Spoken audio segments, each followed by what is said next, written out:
শহরে নিউ মার্কেটের সামনে শ্রমিকদের যে একটা আন্দোলন শুরু হয়েছিল, সেখানে থেকে পুলিশ কিছু শ্রমিককে লক্ষ্য করে গুলি বর্ষণ করে। সেখান থেকে আজকের মূলত দিনটির উৎপত্তি।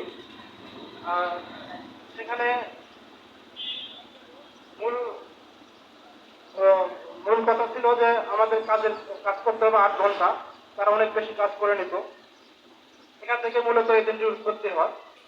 আর আমাদেরকে অবশ্যই এটা স্মরণ করতে হবে যাতে আমরা মালিক শ্রমিক সবাই মিলে সুন্দরভাবে কাজ করতে পারি।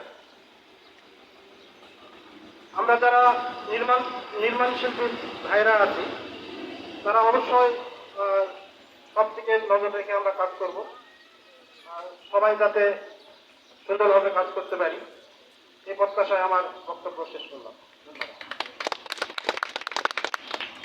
ধন্যবাদ ইঞ্জিনিয়ার ভাইকে। এ পর্যায়ে অনুষ্ঠানের প্রধান অতিথি জনাব মোহাম্মদ মুশফিকুল হক সিরি, সভাপতি পত্নীতলা উপজেলা বিএনপি পত্নীতলা নওগাঁ, সিরি সাহেবকে মূল্যবান কিছু কথা বলার জন্য অনুরোধ করছি।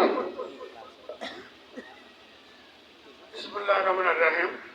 পট্টগ্রাম ইউনিয়ন নির্মাণ শ্রমিক কর্তৃক আয়োজিত এই আলোচনা সভার সম্মানিত সভাপতি, এখানে উপস্থিত আছেন নওগাঁর নেতৃবৃন্দ, উপস্থিত আছেন দুর্গাপুরের নেতৃবৃন্দ, উপস্থিত আছেন এই ইউনিয়নের বিভিন্ন জায়গা থেকে আগত নির্মাণ শ্রমিক ভাইরা, সবাইকে জানাই আমার সালাম।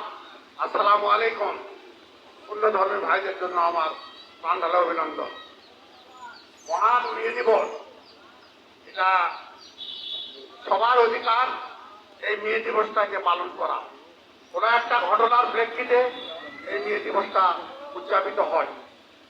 আমেরিকার শিকাগো শহরে 12 ঘন্টার থেকে 14 ঘন্টা কাজ করা হচ্ছিল আমেরিকাতে।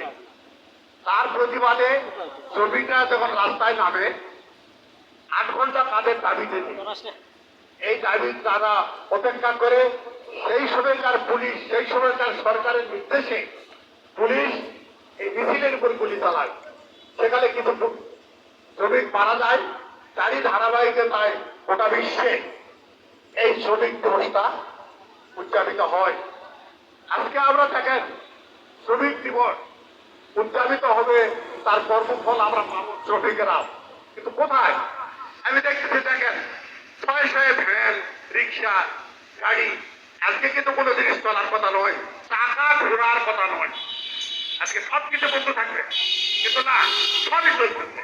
তাহলে আমাদের দাবি কিভাবে আদায় হবে? এটা পালন করার দরকার, পালন করতেছে, দাবি আদায় হবে না।